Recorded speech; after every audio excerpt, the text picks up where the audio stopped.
welcome back to the Creative Creatures podcast. I'm your host, Key, joined here today with old friend, MCO Events Director and brand guru, Mel Yu. How you going? Good. Thanks for having me. I look forward to this chat. Yes, me too, very much so. It's especially a pleasure to have you in. You're a very busy woman, and while your official role is Director at MCO Events, it seems like you're juggling a hell of a lot of different roles. What is it you do day to day?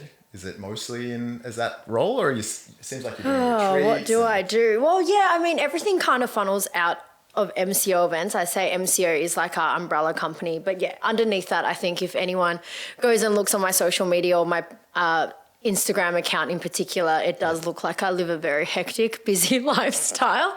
But I feel like, don't most entrepreneurs do that as well? Like we all probably live a crazy lifestyle with no blueprint as an entrepreneur.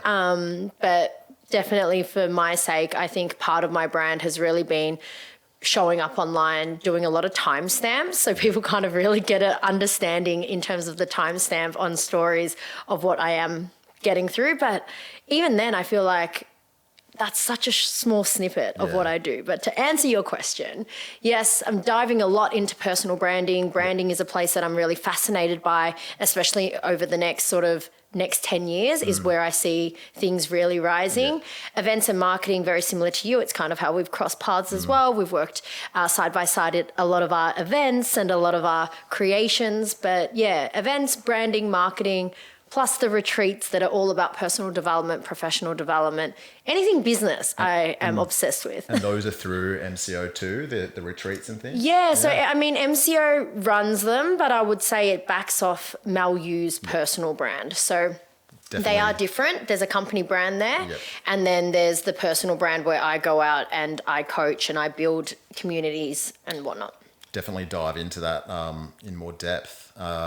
So this podcast is really for business owners, marketing managers, content creators and creators. Influencers. Exactly. And they can learn for someone who's been there and done that. Yeah. And I think that you're a great person to have on because you have a lot of that experience and insight, that kind of thing. So we also happen to be friends outside of our entrepreneurial careers, guys. We met here. I met you at a pub. That's right. Not for a social dating sense. We met working in hospo together. That was one of my first jobs. 15 years ago or something now, getting on there. And it was the Monash Hotel. And shout out Monash. For anyone who doesn't know, I used to do the red eye shift there working at the bar. And I feel like that place, you had the bars closed down, then you had the clubs closed down, then the gaming rooms closed down, then the strippers, then the brothels were closed, and then the one that was still open was the Monash because it was all night. So we had a lot of creative people, interesting characters come through those doors. And we were just in that pocket of Clayton, and for anyone listening, it's like a southeast suburb that's kind of just almost like on the way to Dandenong and Pakenham and on a highway. So anyway, that was a lot of fun. The amount of nonsense that would go on there. But since I first met you, I remember it stood out, your work ethic.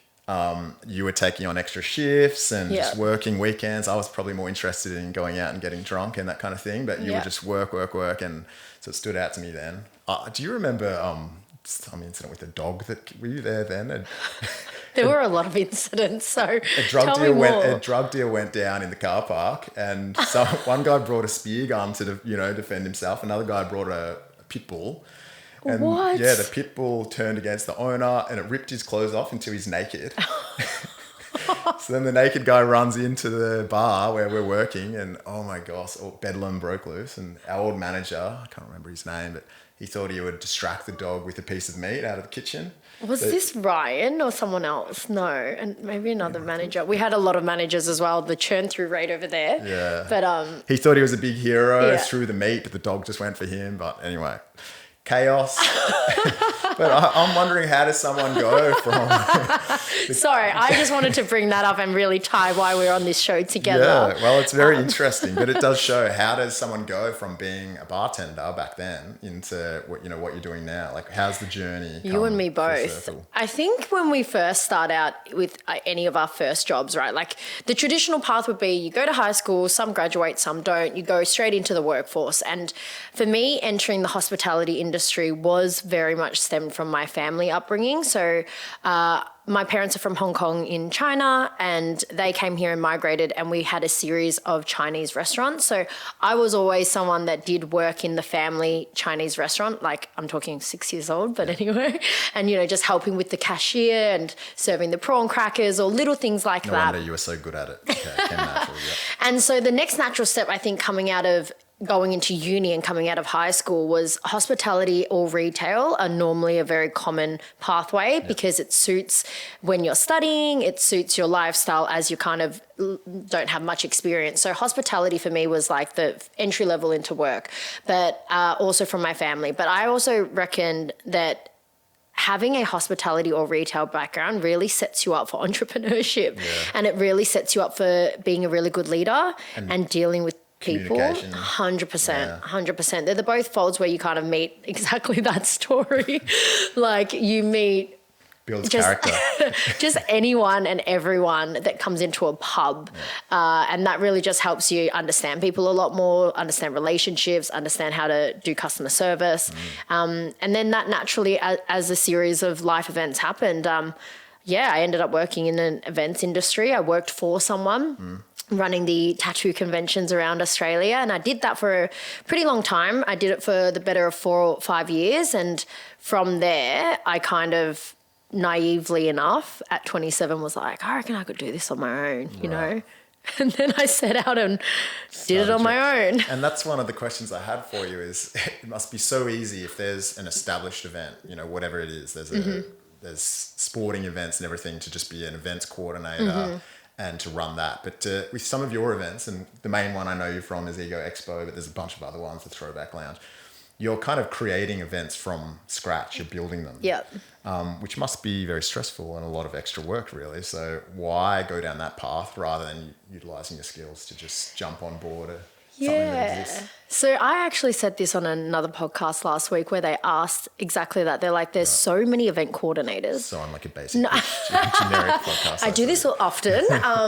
No, but like there's so many event coordinators, really good people that can run events. So that means you're detailed, you're organised, you're good with people, and you love sort of following sequence of procedures and venues and things like that. But for me, I think the difference is exactly what you said. We went from concept to delivery. Yeah. And we took an idea that had not, for what I know in the research and in history, in business, we took an idea, and the idea that you're talking about that kind of, I guess, did put us on the map in terms of our ability to execute creatively is a platform and event called Ego Expo.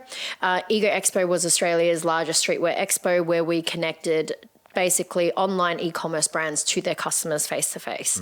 And that did come from my experience, as I mentioned, running the tattoo convention. So conventions, expos, absolutely tried and true, they work. Yeah. You have a 3x3 kind of spot or a booth or business to activate, and you bring a lot of people through, and the consumers get to meet, say, 50, 60, 70, 100 odd businesses or brands.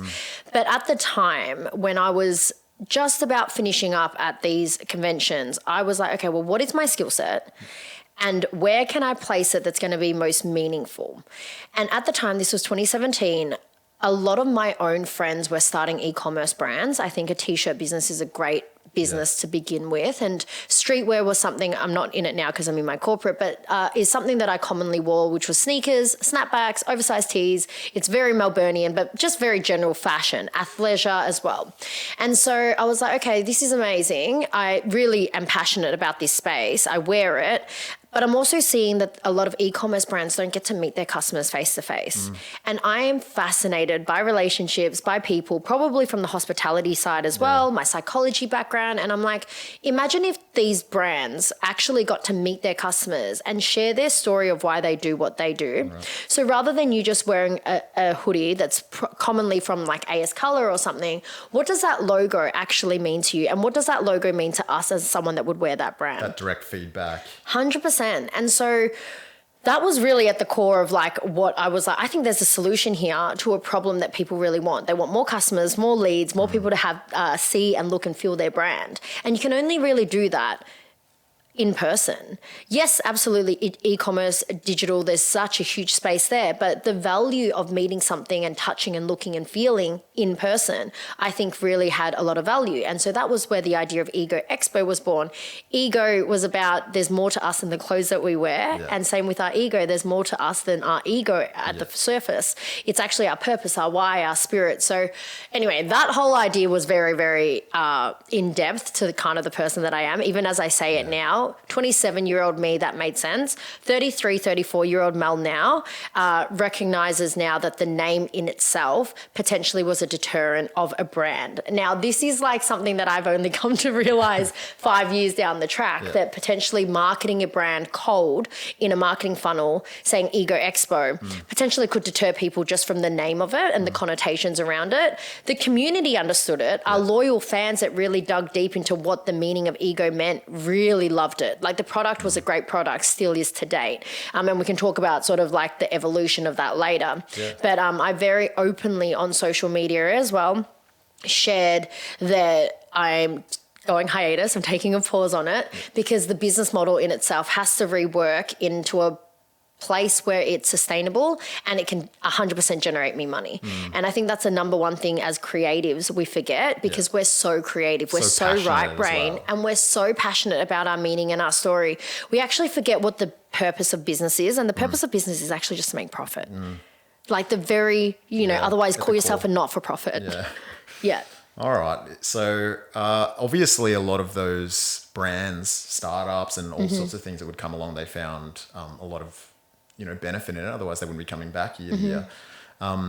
It's also the flow-on effect that comes through being there, I suppose. Social media, the PR around it, and all that kind of thing. So it's both the interaction and do you find that a lot of brands would have content? Because you guys had like dances and catwalks and all sorts of interactive things.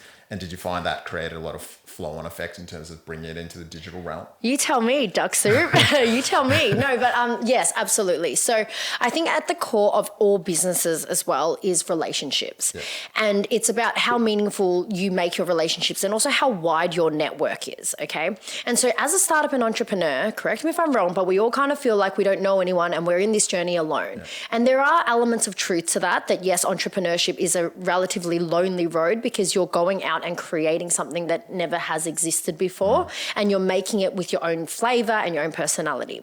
However, there are people that you can bring along the way and expand your network and expand your influence through those relationships. So Ego became a platform where as a brand, you got to meet marketing agencies, you got to meet videographers and photographers, you got to meet up and coming models, you got to meet artists, music artists, dancers, all of that. And that together, I think, becomes this melting pot of street culture that Ego really did quite well in. Because when you walk through those doors, you felt it. Yeah. I think you really felt it from the founder, myself. Yeah.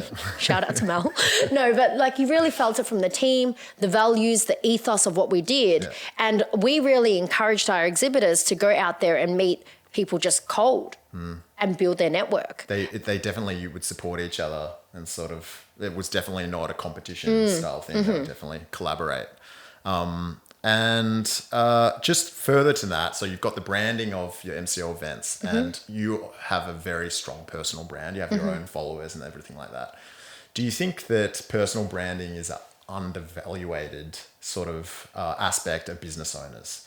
How important is it and do you recommend it for other people? So I think personal branding hasn't really become a buzzword until of late. We all know the meaning of branding, or at least on a surface level, like what it means to build a company brand. Because if you go out and start a business, what do? You go, I'm going to create a logo and then go from there. Yeah. And so that is the very early onset of brand, I suppose. But actually external branding like logo, color palettes and stuff come much later in the piece. Branding to me is about identity. Yeah. And it's about reputation. And so it comes down at the very core, what is your mission, your vision, and your values of why you exist? And so that on a company level, people have really started to kind of go, okay, I understand that. But what we haven't noticed now is of the personal level of a personal brand. And behind every business, there is a person because there's relationships there.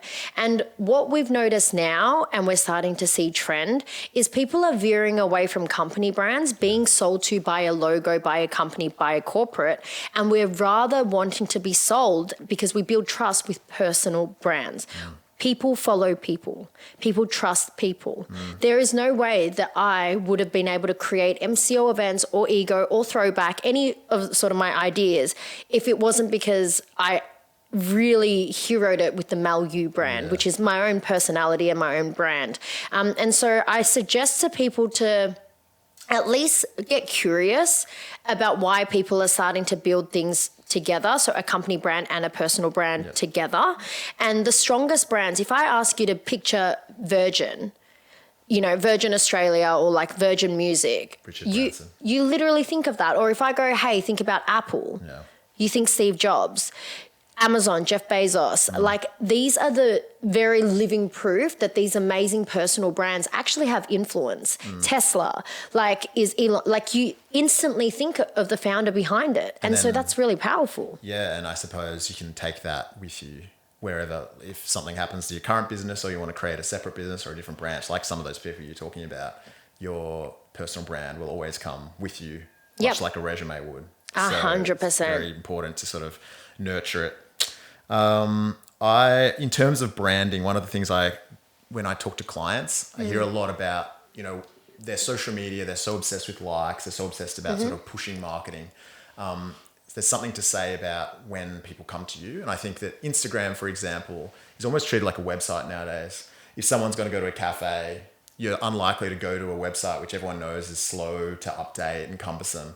You want to go to an Instagram where there's the latest menu and whatever's happening now, they can just post it instantly. And I guess that's the difference between, do you see a difference between pushing out marketing versus a brand where people will come to you and notice and maybe drive sales? Yeah, so branding and marketing are very different conversations, I believe. Marketing is how people find you, but branding is why people choose you.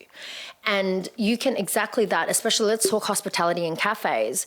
There's only so much you can show on a website that's relatively like, your website should be beautiful. You should absolutely have a website, but it gives you kind of overarching views of what it is that you do. Your social media is what makes you relatable and relevant. Your social media is posted hopefully, daily and consistently.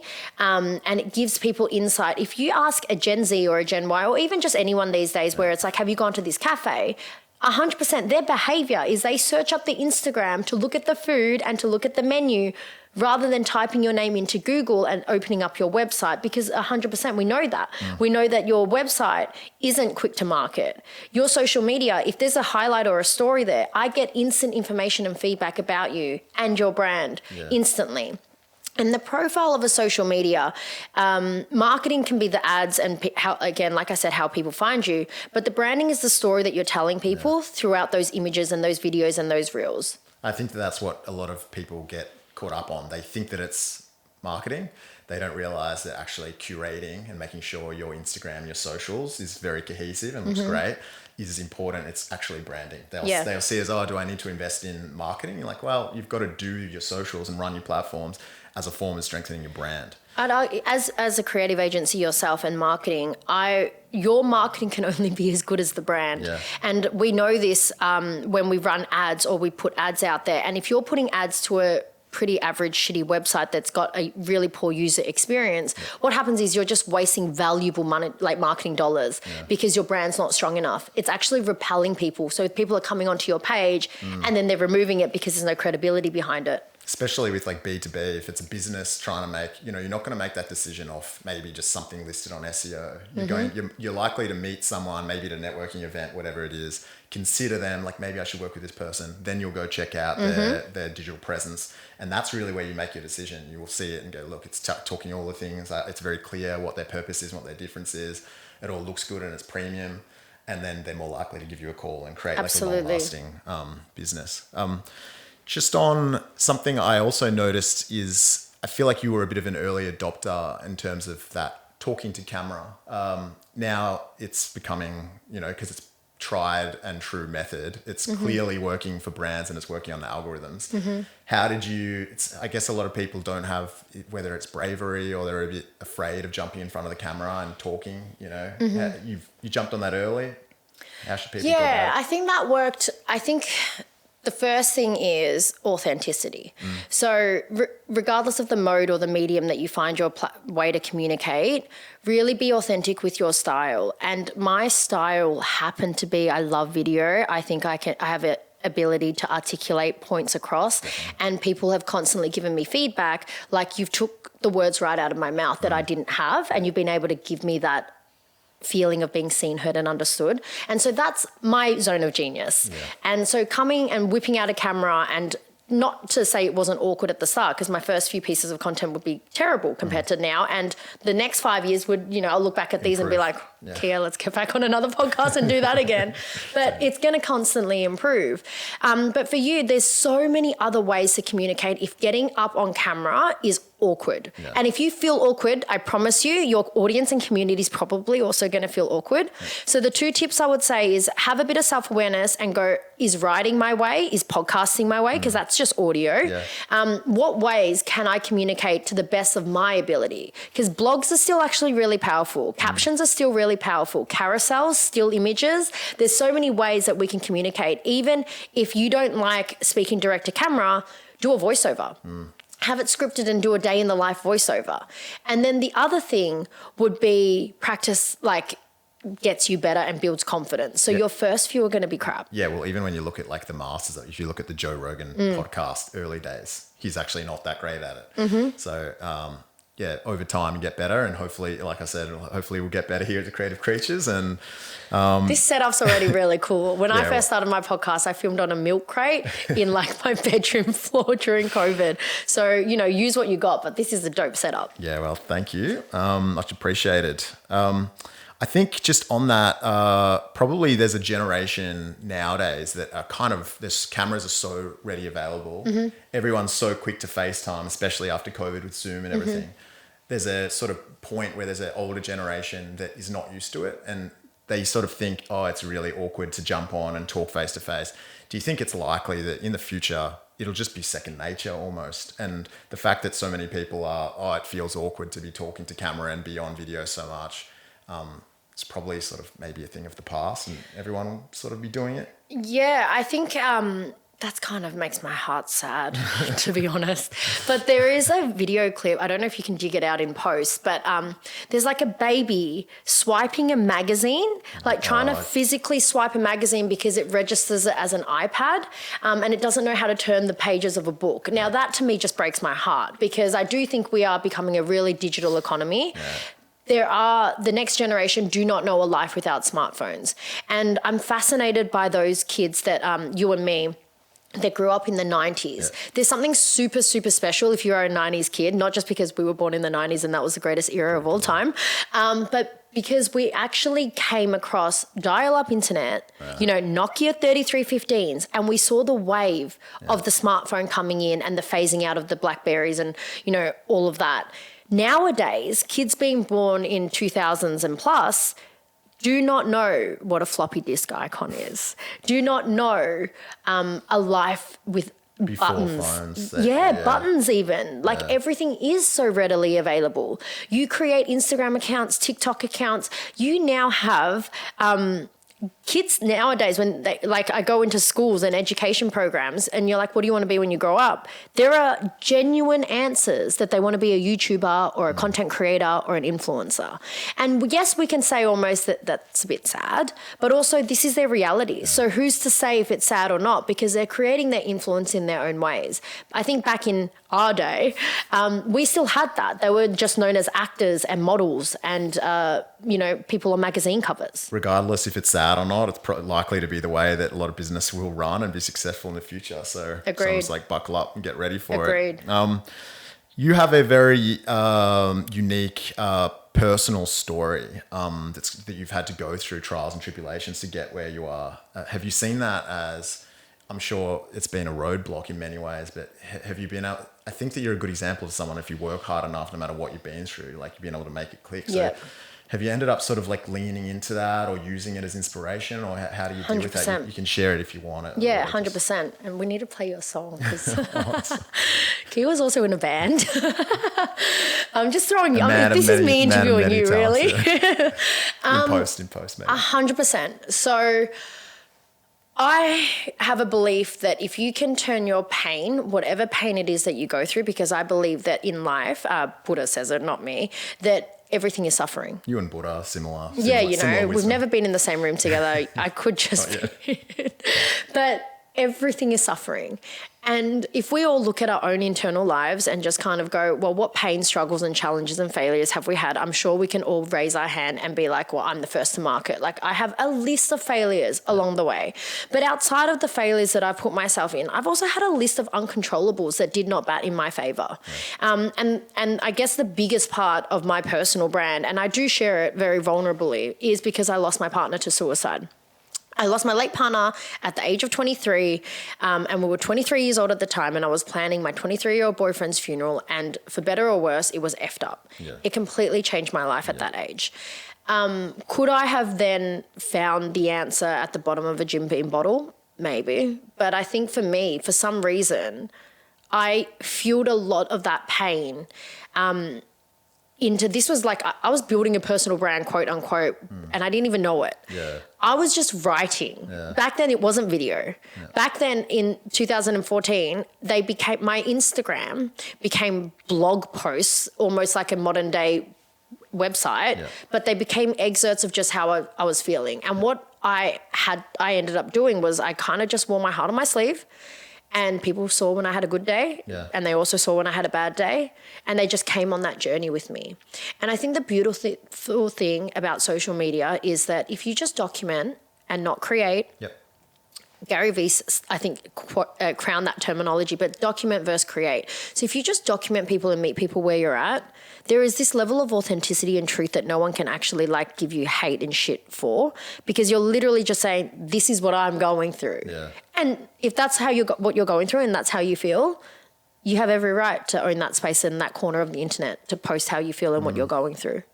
And that's kind of how it started. And like you kind of mentioned, I think when you post online or you share, it does become a muscle. Just like going to the gym, it gets stronger and stronger. Yeah. And now, showing up on video is kind of second nature to me, but I have 10 years of evidence. Yeah. I show it a lot on personal branding, like when I talk about it. When you go onto my profile, like people come to me and go, oh, it doesn't work, you know, no one's really watching my stuff. And then I go on their profile and I'm like, you've had 15 posts and 8 of them are cats. Like, you know, you haven't got runs on the board. Yeah. When you hop onto mine, I think I've got, I don't know where it's at now. I think it's at 2,500, you know, which that requires me, that's 365 days, you know, posting for 5, 6, 7, 8, 9, 10 years. And a lot of learning and experience and everything that goes behind it and sits 100%. In those posts that actually adds value. And that's what a lot of people don't get as well. Like they're posting a lot about what they do or their sales pitch, not enough actual value and reason for people to come check it out, which you are doing very well. I also think it's an interesting time now, and I'm sure you would agree with the rise of AI. Yeah. So the rise of AI now, everyone's a really good writer. That's true. I chat GPT, a lot of sponsorship emails, you know, and then I go and add my flavor in, obviously. So I think it's a great tool, and regardless whether you like it, hate it or not, it's coming. Yeah. AI is here and you cannot beat it. So I'm like, join them. Yeah. Join AI, have a look at how it's doing. But the best thing now, why I think I've even got more voice in this space, is AI can't replicate lived experience. AI can't replicate the story I just shared then, that I lost my partner to suicide and this is what I went through. Absolutely not. You know, and I think that's what gives your brand power, is when you turn those painful things that happen in your life into really purposeful, value-added piece for someone else to get through it. I just think that's such a big formula to success. Yeah, that's where personal branding has its benefits, because it's personal. People can't replicate it. Yeah, exactly. No. And if they do, they'll come across as phony. 100%. All right. So future, where are you going with, you mentioned that there's been some changes with Ego. Have you got anything on the horizon? Is there any events we should be looking out for? Where's the future headed for you? Yeah, so our events team is now a team of 5, including me. So it's growing and it's scaling. I would love to do more events. So if you need an event manager, hit us up. But we will also start curating our own events. I think that's just a natural part of who I am. So the bread and butter of our business is we do corporate event management, and that's what kind of gets us through. We help other people run their events, whether it's awards, galas, dinners, VIP launches, whatever. And then I think for me, the entrepreneurial part is always just creating these, like we just created a massive car expo. We have a tattoo expo as well that's our own. But yeah, so Ego, I think, which is the thing that everyone kind of is waiting on me for, that's going to go through a rebrand. Yep. And we are coming out with a new product that I think is going to be a great product market fit. Yep. And I think that's also the idea of resilience. I'm excited for people that have seen the phase 1 of what Ego is. And then see the whole brand identity evolve, which is something I'm really excited about. So very exciting stuff. I'll definitely pop in, I reckon. Okay. Yes. Well, that's really it from me. So it's been so good to have you in. I think your story, like I said, it's just demonstration or proof that no matter what life throws at you, if you keep working hard, like, you'll eventually make it click. If anyone needs any help with events, it's mcoevents.com.au. Yes, that's Hit her up. And thank you so much for joining. Thanks for having me.